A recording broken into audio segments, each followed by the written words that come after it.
കിളിക്കൂട് പ്രഭാവർമ്മ. കിളിക്കു വേണ്ടത് കിളിക്കൂടെന്നു നാം പറഞ്ഞു പറ്റിപ്പൂ കിളിയെ നമ്മളെ.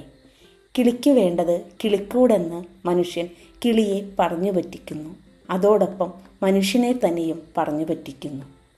കിളിക്കുണ്ടാകാശം കിളിക്കൂടായി അതിലുറങ്ങുവാൻ വിടില്ലൊരു കിളിയെയും. കിളിക്ക് പറക്കുവാനായി ആകാശമുണ്ട്, ഉറങ്ങുവാനായി മരത്തിൻ്റെ ചില്ലകളുണ്ട്. എങ്കിൽ പോലും മനുഷ്യൻ ഒരു കിളിയെയും വിടുന്നില്ല.